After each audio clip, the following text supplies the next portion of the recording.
करवा चौथ था, कुछ प्लेयर्स का फास्ट था, तो मे भी उस वजह से भी थोड़ा सा बॉडी लैंग्वेज हो जाती है, क्योंकि जब हम बिल्कुल पानी नहीं पीना होता तो उस चीज़ से थोड़ा सा हो जाता है, मे भी हो सकता है वो चीज़ भी एक हो। तो क्या ऐसा नहीं हॉकी इंडिया से मैं सवाल कर रहा हूँ कि इस तरह के जब मौके हों, महिलाओं के जब टूर्नामेंट हो, करवा चौथ का व्रत रख रही हो, कई खिलाड़ी ऐसी जो करवा चौथ का व्रत रख रही हैं, इसको थोड़ा सा अगर शेड्यूल इस तरह बनाया जाए, उस दिन अगर मैच न रखे जाएं, तो क्या ऐसा पॉसिबल है? अगर इस पर गौर करने की ज़रूरत हॉकी इंडिया को, इस तरह के अवसर को जब कैलेंडर बनाएं, एक दिन की गुंजाइश इधर उधर निकाली जा सकती है। खैर, मैं समझता हूँ हॉकी इंडिया ज़रूर गौर करेगा वाले बच्चों के लिए, और हम अपनी तरफ से पूरी कोशिश करते हैं, हम पूरी ट्राई करते हैं कि हमारा डिपार्टमेंट और गर्ल्स को ले, क्योंकि गर्ल्स को बहुत कम ज्वाइनिंग्स मिलती है, बहुत कम डिपार्टमेंट्स हैं जो गर्ल्स लेते हैं। हम लोगों ने पहला ज्वाइन किया था इनकम टैक्स में, जब हमने 2016 में ज्वाइन किया था, तो उसके बाद काफ़ी प्लेयर ज्वाइन हुए हैं। अब इंडियन ऑयल ने स्टेप बढ़ाया, चलो उन्होंने प्लेयर्स लिए हैं, नहीं तो इंडियन रेलवेज ही था जो प्लेयरों को ले रहा था। इससे ये है कि विल पावर ही है, क्योंकि एक बच्चे के बाद दोबारा से खेलना, चलो शादी के बाद तो हम खेल सकते हैं, लेकिन बच्चे के बाद दोबारा जो रिकवरी करनी है वो बहुत मुश्किल होती है, और वो एक लेडी समझ सकती है कि वो कैसे फिट होती है, क्योंकि कई बार होता है नॉर्मल डिलीवरीज भी होती है, किसी की ऑपरेशन, जैसे हमारी ऑपरेशन से हुई है, तो उसके बाद एक तरह से नया जन्म होता है। तो मैंने बहुत ज़्यादा विल पावर की वजह से ही मैंने आज वेट लूज़ किया, नहीं तो मेरा वेट भी बहुत ज़्यादा बढ़ गया था बच्चे के बाद। पर ये होता है कि मेरा पैशन है, मेरे को हॉकी से बहुत प्यार है, और मैं आज तक इसीलिए खेल रही हूँ कि हाँ, मैं जितना खेल सकती हूँ, जितना मैं अपने देश के लिए जितना हम कर सकते हैं। अब हम डिपार्टमेंट में हैं, हमें डिपार्टमेंट को भी खेल के देना है, ऐसा नहीं है कि हमने सिर्फ वहीं खेलना था और हमें नौकरी मिल गई हम बैठ जाएं। मैं यही कहूँगी आने वाले बच्चों को भी, फ्यूचर के लिए भी, कि सेटिस्फाइड मत हो कि हमें नौकरी मिल गई और हम सेटिस्फाइड हैं। नौकरी मिल गई उससे सेटिस्फाइड ऐसे हो कि नौकरी मिल गई, अब सेटिस्फाइड है, हमें कोई टेंशन नहीं है, अब सिर्फ खेलने पे ध्यान दो, अपनी तरफ से एक्स्ट्रा एफर्ट्स लगाओ। अगर हम अभी तक खेल सकते हैं, तो जो जिनकी शादी ही नहीं हुई, जो अभी 23-24-25 साल के हैं, वो हमसे डबल भाग।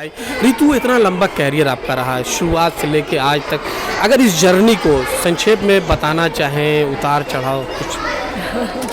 दोस्तों, परिचय क्या दूं, रितु रानी, जिनका मैं भी फ़ैन हूं। मैं शुरू से जब हॉकी वीमेन कवर कर रहा हूं, तब से मैंने देखा है आपको। आप थोड़ा सा फ्लैशबैक में जाइए, 2016 रियो ओलंपिक में भारतीय टीम में महिलाओं ने कैसे क्वालिफाई किया था, किनकी कप्तानी में रियो ओलंपिक के लिए क्वालिफाई किया था, आप जानेंगे। रितु रानी वो टीम की कप्तान भी थी, इसी नेहरू हॉकी, इसी नेशनल स्टेडियम में इन्होंने कितनी बार खेला, और यहीं पे मैंने इनका इंटरव्यू भी किया था जब क्वालिफाई टीम करी थी। आज एक बार फिर स्वागत आपका। Thank you sir, thank you so much. Ritu, आज के मैच पे थोड़ा सा रोशनी डालूंगा। आज आपकी कस्टम या इनकम टैक्स की टीम पहली बार खेलती है डिपार्टमेंटल टूर्नामेंट में और तीसरा स्थान हासिल होता है, कैसे देखते हैं?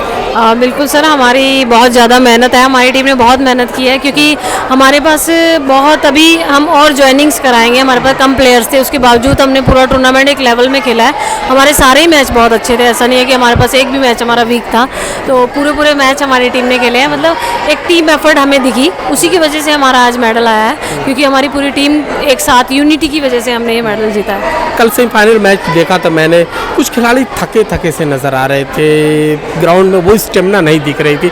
अगर कल आज की तरह कल खेला होता, शायद रिजल्ट कुछ और होता, आज फाइनल में होती आप। बिल्कुल सर, बिल्कुल। हम लोगों ने अच्छा खेला, जैसे हमने फर्स्ट क्वार्टर में ही गोल खाए थे, उसके बाद हमने तीनों क्वार्टर में गोल नहीं खाए, मतलब एक वो भी चीज़ थी। बट कुछ हमारे प्लेयर थके, कुछ तो हम मैचेस खेल के भी थक जाता है प्लेयर, कंटिन्यूसली मैच खेल रहे हैं, मुझसे थकावट हो जाती है। कुछ हमारा कल करवा चौथ था, कुछ प्लेयर्स का फास्ट था, तो मे भी उस वजह से भी थोड़ा सा बॉडी लैंग्वेज हो जाती है, क्योंकि जब हम बिल्कुल पानी नहीं पीना होता, तो उस चीज़ से थोड़ा सा हो जाता है, मे भी हो सकता है वो चीज़ भी एक हो। तो क्या ऐसा नहीं हॉकी इंडिया से मैं सवाल कर रहा हूँ कि इस तरह के जब मौके हों, महिलाओं के जब टूर्नामेंट हो, करवा चौथ का व्रत रख रही हो, कई खिलाड़ी ऐसी जो करवा चौथ का व्रत रख रही हैं, इसको थोड़ा सा अगर शेड्यूल इस तरह बनाया जाए, उस दिन अगर मैच न रखे जाएं, तो क्या ऐसा पॉसिबल है? अगर इस पर गौर करने की ज़रूरत हॉकी इंडिया को, इस तरह के अवसर को जब कैलेंडर बनाएं, एक दिन की गुंजाइश इधर उधर निकाली जा सकती है। खैर, मैं समझता हूँ हॉकी इंडिया ज़रूर गौर करेगा। एक सवाल और पूछूंगा रितु, आपका इतना लंबा कैरियर है, आपने इंटरनेशनल तमाम दुनिया के मैच खेले हैं, यहाँ पर आज हॉकी खेल रही, कैसा टैलेंट कैसा है? बिल्कुल, मतलब ये कहेंगे कि हाँ चलो, ये यंग प्लेयर्स हैं, खेल रहे हैं, सब कुछ है, बट अभी भी हमें लगता है कि हमारी जो आने वाले जो फ्यूचर है, हमारा जो प्लेयर्स खेल रहे हैं, उनको धीरे धीरे एक्सपीरियंस आएगा। मतलब देखो, हमारी टीम, हम ये कह सकते हैं एक्सपीरियंस थी, मतलब कम, मतलब इतनी फिटनेस नहीं थी, पर हमारे पास एक्सपीरियंस था, इस वजह से हम जीते हैं। तो मुझे लगता है कि हमें हमारी मतलब अच्छा रहा मैच, टूर्नामेंट, सारा टूर्नामेंट अच्छा रहा, काफ़ी टीमें, कंपटीशन बहुत अच्छा रहा। जैसे हमारी फर्स्ट एंट्री थी, हमें भी ये उम्मीद थी कि हम मेडल लेके जाएं, ताकि हम अपने डिपार्टमेंट को ये चीज़ बता सकें कि हाँ, उन्होंने हमें परमिशन दी खेलने की, और उसके बाद हम मेडल लेके आए हैं और हमें और प्लेयर्स डिपार्टमेंट में ज्वाइन कराना है, जिससे कि हम और अच्छी परफॉर्मेंस कर सकें। मतलब ये आज आपका पदक कई लोग के लिए और अच्छा साबित हो सकता है, कई लोग को और नौकरी मिल सकती है, कई लोग का और फ्यूचर अच्छा हो सकता है। बिल्कुल बिल्कुल, आने वाले बच्चों के लिए, और हम अपनी तरफ से पूरी कोशिश करते हैं, हम पूरी ट्राई करते हैं कि हमारा डिपार्टमेंट और गर्ल्स को ले, क्योंकि गर्ल्स को बहुत कम ज्वाइनिंग्स मिलती है, बहुत कम डिपार्टमेंट्स हैं जो गर्ल्स लेते हैं। हम लोगों ने पहला ज्वाइन किया था इनकम टैक्स में, जब हमने 2016 में ज्वाइन किया था, तो उसके बाद काफ़ी प्लेयर ज्वाइन हुए हैं। तो वो इसी वजह से, क्योंकि हम कोशिश कर रहे हैं कि हम और प्लेयर्स को ज्वाइन कराएं, क्योंकि एक लड़कियों के लिए बहुत ज़्यादा प्रॉब्लम हो जाती है कि एक सिर्फ अब इंडियन ऑयल ने स्टेप बढ़ाया, चलो उन्होंने प्लेयर्स लिए हैं, नहीं तो इंडियन रेलवेज ही था जो प्लेयरों को ले रहा था। इस वजह से आज इंडियन रेलवे में सबसे ज़्यादा प्लेयर्स हैं। इस चीज़ का उनको भी बेनिफिट है, क्योंकि हर अच्छे टूर्नामेंट्स में इंडियन रेलवे जीतती है, पर अभी उनके कंपटीशन में आया है इंडियन ऑयल। धीरे धीरे हमारा डिपार्टमेंट अब मतलब कंपटीशन बढ़ रहा है, तो हमारी भी पूरी कोशिश है कि प्लेयर को और ज़्यादा अपॉर्चुनिटी मिले, और जॉब्स के लिए जो भी प्लेयर्स, काफ़ी प्लेयर्स ऐसे रह जाते हैं जिनको वो चीज़ें नहीं मिल पाती, और हम अपनी तरफ से यही ट्राई कर रहे हैं कि चलो अच्छे प्लेयरों को हम अपने डिपार्टमेंट में ज्वाइन। एक बार इनकम टैक्स ने एक स्टेप लिया और आपने उनका कद ऊंचा कर दिया। साई इतनी पुरानी टीम है, साई में बड़े बड़े खिलाड़ी, उनको मात दी, पीछे तमाम तरह की टीमों को हराया है, और आप 1, 2, 3 श्रेणी में आ गई, यानी इंडियन ऑयल और क्या नाम है इंडियन रेलवे, उसके बाद तीसरे नंबर पर आप, ये 3 टीमें आ गई। ये बहुत बड़ी बात है। थोड़ा सा आपके बारे में, इतना स्टेमिना लाती कहाँ से, इतने सीनियर इतने दिनों से खेल रही हैं? एक्चुअली सर, स्टेमिना तो ये है कि विल पावर ही है, क्योंकि एक बच्चे के बाद दोबारा से खेलना, चलो शादी के बाद तो हम खेल सकते हैं, लेकिन बच्चे के बाद दोबारा जो रिकवरी करनी है वो बहुत मुश्किल होती है, और वो एक लेडी ही समझ सकती है कि उसमें वो कैसे फिट होती है, क्योंकि कई बार होता है नॉर्मल डिलीवरीज भी होती है, किसी की ऑपरेशन, जैसे हमारी ऑपरेशन से हुई है, तो उसके बाद एक तरह से नया जन्म होता है। तो मैंने बहुत ज़्यादा विल पावर की वजह से ही मैंने आज वेट लूज़ किया, नहीं तो मेरा वेट भी बहुत ज़्यादा बढ़ गया था बच्चे के बाद।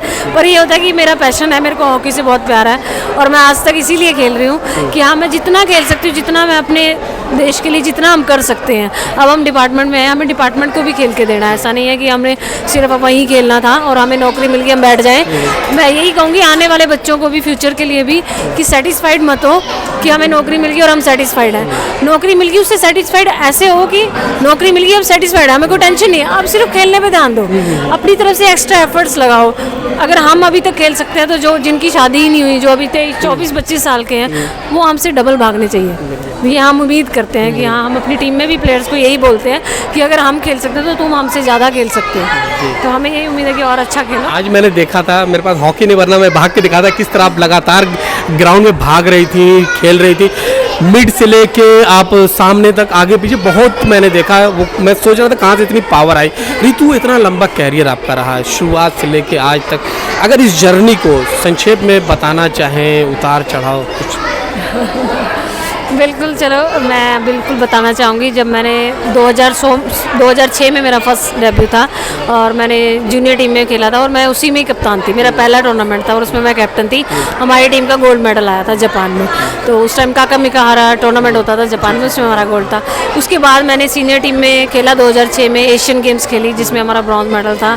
वर्ल्ड कप खेला मैंने। हाँ, उसके मतलब हम ये कहेंगे कि आने, जैसे हमारी एक टीम खेल रही है, उसके पीछे हमारे पास सेकंड बैच जरूर होना चाहिए, एक बैकअप जरूर होना चाहिए हमारे पास। ऐसे हमारे 2 कैंप्स लगने चाहिए, एक डेवलपमेंट कैंप जरूर होना चाहिए, जिससे कि हमारे पास पता है हमें कि हमारे पास सेकंड बैच है, हम उसको उस तरीके से तैयार करें कि जब वहाँ से प्लेयर हटे तो हम यहाँ से प्लेयर वहाँ लेके जाएं। मतलब ये चीज़ें हमारे यहाँ होनी चाहिए, मतलब हम फील करते हैं, देखते हैं, हमने देखी है।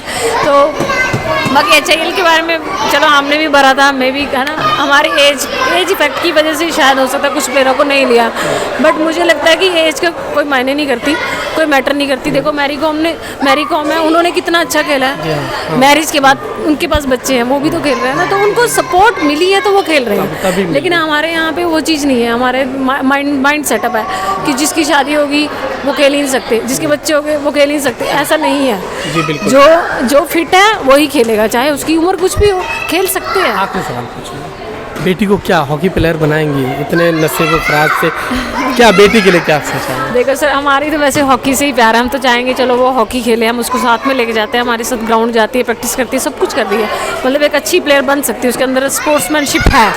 बाकी उसकी मर्जी है, अगर वो हॉकी में जाना चाहे तो हॉकी में जाएगी, किसी और गेम में इतना जाना घायल होने के बावजूद फिर भी इतना हॉकी से प्यार है। दोस्तों रितु रानी से बातें बहुत दिल करता है करूं, लेकिन वक्त कम है। लेकिन सच बताऊं कि इन्होंने जो किया हॉकी के लिए ना, आप एक बार पढ़िए, पन्ने पलटिए महिला हॉकी के लिए, जान जाएंगे। आपने समय दिया Ritu. Thank you thank you, thank you, thank you, thank you, सच में।